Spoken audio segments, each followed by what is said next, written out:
How do you heal and manifest new life in 2022? Stay tuned for that answer. Welcome back, conscious creators, healers, old souls, and intuitives. For those who don't know, my name is Jay, and I'm from over at the School of Ascension. For those who don't know, the School of Ascension is all about healing and manifesting new life in your life. Now, I've recorded so many different videos on this topic, how to heal and manifest, videos like how to manifest and videos like signs your manifestation is coming. But what I want to do in this video is take all the healing and manifesting videos we've recorded and put it in one and give you 4 practical steps to manifesting new life in 2022. Now, I'm sure that all of us have goals and aspirations we want to achieve during this year. And this video, if you stay to the end, is going to give you the tools that you need to actually do so. So let's jump right into our video and let's go into our first step to healing and manifesting, which is called creating sacred space. Now, creating sacred space is one of the most important steps. And it's one of the steps that most people don't use in their manifestation process. Like, manifestation isn't just about, hey, I want this in my life and I'm going to bring it. No, manifestation is about becoming. I love to say, if I take a seed and I plant that seed in the ground, we watch that seed grow and become the sunflower, or grow and become whatever seed that we planted. That growing and that becoming process is manifestation. To do this, you have to have a space in which you're going to grow, right? Like, think about it. Whenever you plant a seed, you take the seed, and the first thing you do is take the soil and create space and plant your seed. So what I want you to know is, to become the best version of you, you have to have a fertile space in your life to become, to grow. This fertile space is what our sacred space is all about. Now, some people call a sacred space an altar. Some people use it as an altar. You can use your sacred space in a lot of ways, but honestly, it can just be a place in your room. Honestly, it can be a place in the park. Honestly, it can be a place in your garage. It's just a place for you, a place where you can be you, and a place where you can become you. So the very first thing you want to do is create that sacred space. But what I want you to know is why we're creating the space in the first place. You see, I want you, and to understand this why, I need you to stop thinking in the way you've been thinking. I need you to take a box that you've been living in your entire life and put it beside you here for a second, because what I'm about to say next is going to require some openness within you to be able to receive. So, what do I mean by creating space? Why is it so important that we create space? So I want you to know that you are not just you. It's easy to think that I'm this. My name is Jay. I live here. My skin color is this. I go to this school. I do that. But I want you to know that that's just one version of you. There's many versions of you that you go through your entire life. Like, when you were a kid, you lived your life in a different way. When you were as a teenager, you live your life in a different way. And if you're an adult, you live your life in a different way. Throughout your entire life, you went through many different versions of you. Well, the you that you desire to become, the you that you see in your mind when you think about having more money in your life, when you think about having those solid relationships, when you think about traveling, that you already exists. And not only does it already exist, but it exists as a potential version of you. So the whole point of manifesting, the whole point of creation, is being able to go from the current version of you, who you are now and who you are today, into that you that you desire to be in a short amount of time, and for you as quickly as possible. Now, that's the point of manifesting, and having a sacred space is allowing you to use the current version of you to connect to that you that you desire to be. So that's why it's so important to have that sacred space, because it's a space where all the different versions of you can meet up in the now moment. So let's move into our second step. After we got our sacred space created, what do we do next? So the second step of creating and becoming that new version of you is, once you got that sacred space set up, now you want to build what I like to call the rainbow bridge of healing.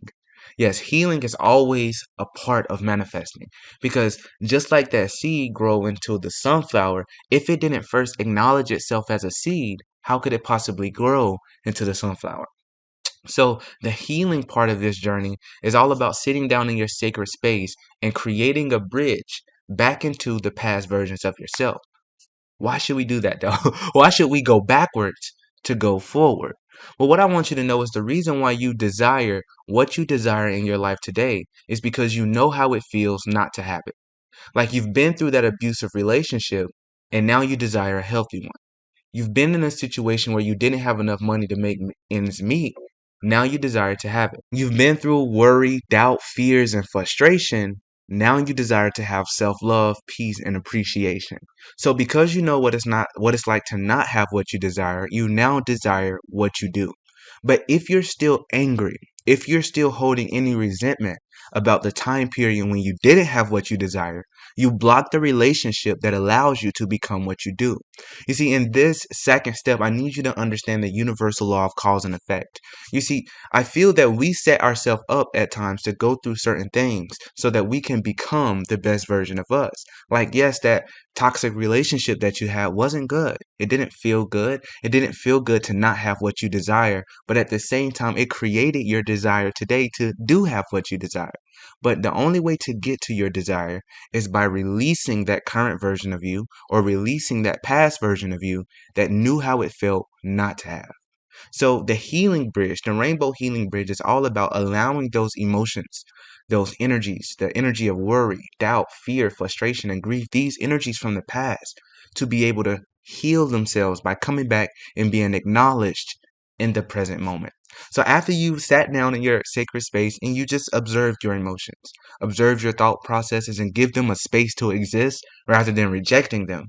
Once you give them that space to exist, they will begin to process themselves and reintegrate back into your body as joy, appreciation, and happiness rather than worry, doubt, and fear.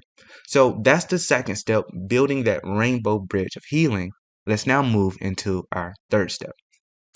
Our third step is now that you have built this rainbow bridge of healing, the healing has happened. It's now time to take that newfound energy and set an intention. Now, for those who don't know, intention setting is one of the most important part of manifestation. And it's so important because intention setting is about directing your energy. I want you to know that you're not just flesh and bones, but your energy, your thoughts and your emotions are energy. Using these thoughts and these emotions to intend to become is how you create the new reality that you want to live in. For example, let's say that you haven't quite healed yet. If you haven't quite healed who you currently are or acknowledged who you currently are, your thoughts and your emotions will be stuck in the past version of you.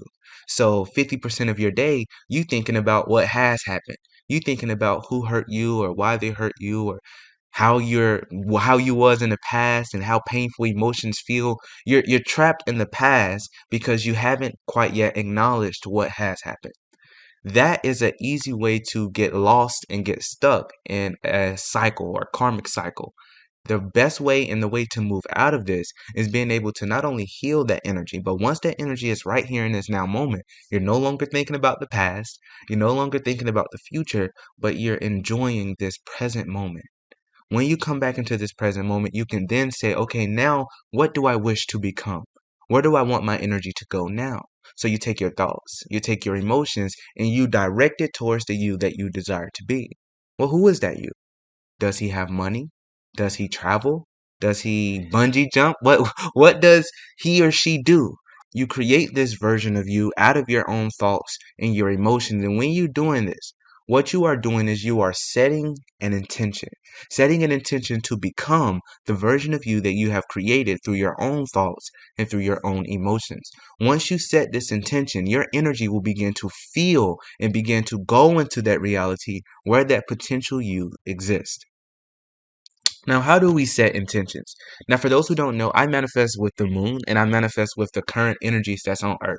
For those who don't quite know about moon manifestations, the moon is all about coming from the darkness into the light. If you haven't realized yet, the new moon, which is the very first stage of the new moon is completely dark. No one can see it in the sky, not because it doesn't exist, but it's just not visible to the eyes. You see, this new moon represents the intention that we set in our heart.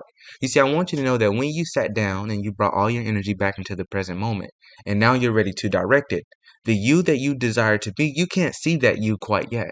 You can't see that you inside your reality quite yet, but it does exist inside of you. Like, think about it. When you think about having more money in your life, or when you think about finding that new relationship, or when you think about traveling, or when you think about skydiving, whatever excites you, you feel this inspiration. You feel this desire to have that in your life, but yet you can't see what you are desiring. Like, yes, I want to do that. However, it hasn't happened quite yet. So you see it inside of you, but not quite yet outside of you. That is the new moon in the beginning of its phase. You know it's in the sky because the moon must be there, but you can't see it because it haven't started its journey. You see, the moon journey is all about leaving the darkness and coming into the light, coming into the visible so that you couldn't see it before and now you can. Doesn't that sound quite familiar when it's your manifestations? You can't see it, but once you become the version of you that you desire, you will be able to. So setting an intention underneath a new moon is very important because it's about syncing your desires, not only with just yourself, but syncing it with life itself. So the third step is setting an intention. And now that we understand how to set intentions and what is setting an intention, let's move into our fourth step. And our final step is all about building that bridge to spirit. So now that you've set an intention, what you really did was you took your thoughts and you took your emotions and you built a bridge into the you that you desire to become. But it's something I want you to understand about a bridge. Bridges goes both ways, which means you set an intention to become the you that you desire, but you also left a bridge so that you that you desire can come back to you. I want you to understand that this bridge isn't a literal bridge, but it is a connection of communication. You see, when you set out an intent to become the you that you desire, you allow the you that you desire to tell you how to become it. You see, the number one problem that people face in manifestation is how. Jay, I know what I want. Like, I want to travel. I want to do all these things, but how do I do it? Where do I go? Who should I talk to? These questions aren't for the current version of you because it is impossible for you to know those questions. But these questions are for the you that you desire to be. You see, that version of you that has already become what you've asked already knows that answer. It knows exactly how to get to it because it has already done it. Now you have to give yourself a time and a place to speak to you. And this happens through intuition. You see, what I want you to understand is your intuition is how the you that you desire to be is constantly speaking back to you. Like for me, whenever I set an intention, especially under a new moon or anytime in general, I can literally just go about my day after I set my intention and I'll start receiving ideas, inspirations, or even nudgings to do this or go to that place or go to that place. And this speaks to me through my intuition. So the you that you desire to be will always communicate back to you and lead you to your becoming. Like I want you to think about the feeling of desire. Doesn't desire feel like there's something wanting you to want it? Doesn't desire feel like whatever you are craving wants you to crave it just as much? That's the you that you desire to be, asking the current version of you to go on that journey of becoming. And it's asking you to go because it's here to lead you.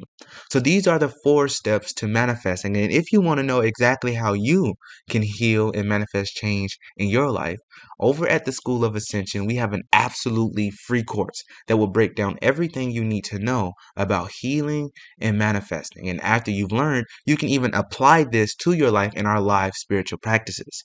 This is where 8 times a month I sit down in live spiritual practice. The 8 times a month references to the moon cycle. I sit down and I actually manifest change in my life live. And I give you prompts, I give you questions, and I give you spiritual practices based off the energies that's currently on earth. And if you want to go deep into manifestation, we even have an ascension course that breaks down everything ascension.